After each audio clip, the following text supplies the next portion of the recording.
Hello, my name is Temi and welcome to my channel. This is a speed drawing video of someone called Melvnin from Instagram, and I really love her aesthetic, so I really wanted to do this drawing. And it's been a while that I've drawn really deep dark skin. This drawing ended up having so many challenges which I will talk through in this video. So please like this video if you like it and subscribe if you're new here. I would love to see you join the family. Do leave a comment on who you want to see me draw next. If you want me to do tutorials, what you would like to see me draw, or anything, just let me know in the comments. So as I said, I feel she has the perfect aesthetic. She has these blue contacts that she puts on that's very striking with her dark skin, and she usually has very white hair, so I really love her aesthetic. When I post my drawings on Instagram, I try to make them as different from each other as possible. So I like to try to draw different hair colours. I've tried red hair, pink hair. I like to do different lip colours, so different colours of lipsticks. I've done purple. I like to have a mixture, and so I thought it was time for me to do something different with this white hair.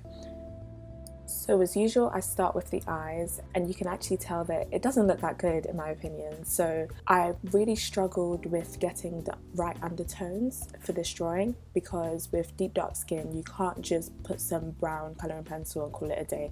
You really need the purples and the reds to shine through. So I tried for my first layer to be those colours and then to go on from there. So unfortunately, the footage of me putting this base pan pastel layer was actually corrupted, and I'm very upset about it still, because while I was recording it, it just came up with some sort of error message and the whole thing was gone. So I don't have the footage of me putting the base pan pastel layer, but what I use, and I talk about this in all my speed drawing videos, I use pan pastels as a base layer and then I draw with colouring pencils on top of that.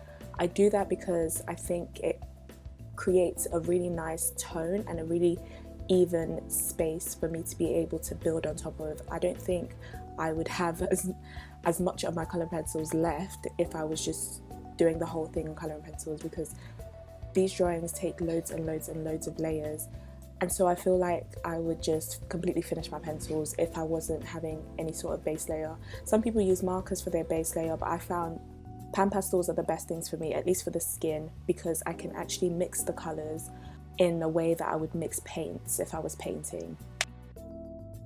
All my materials are listed in the description box, so please check that out. I use pan pastels, colouring pencils and some markers, usually for the hair.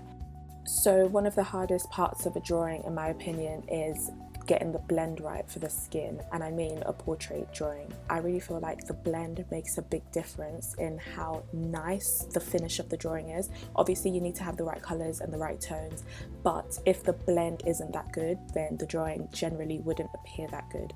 So I really struggled with that for this drawing, and I got very frustrated at times. This drawing took me a lot longer than it should have, because I really got demoralised, to be honest, and I wanted to rip it all up. Like, I didn't like the way it looked. Speaking of, drawings just take a lot of patience, so make sure you can just put it away for a while and then come back to it, and then hopefully you feel better about it.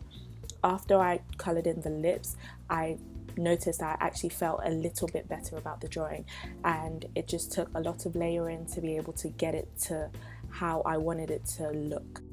I then used Uni Posca paint pen in white for the extra shiny bits, and I talk about this in all my videos, but I feel like that's what really brought the drawing together. I used some markers to blend it out, because actually with a white pen it's hard to blend it out with colouring pencils because it just kind of chips away at it, so the marker just makes it look nice.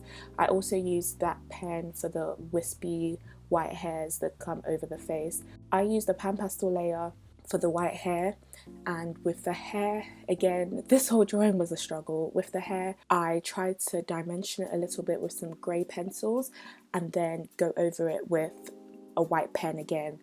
Now, this wasn't the best technique, and I'm going to need to practice drawing white hair in the future to be able to come to a point where I do like how it looks, because with this white hair, it was very hard for me to blend out the white pen, and it was very hard for me to have enough strand so that it looked good. But because the hair was white, it couldn't just be the highlights parts of the hair, it was basically the whole hair. It was very, very difficult, and I'm actually really struggling to explain it. However, I just carried on layering, and this is what I could come up with. And this is the final completed drawing. So I really like how it turned out. Even if I was ready to give up too many times, I just thank God that I persevered, because I do think it turned out good. So thank you so much for watching. Please like and subscribe and leave a comment and tell me what you think. Thank you for watching, and I'll see you on my next video. Goodbye.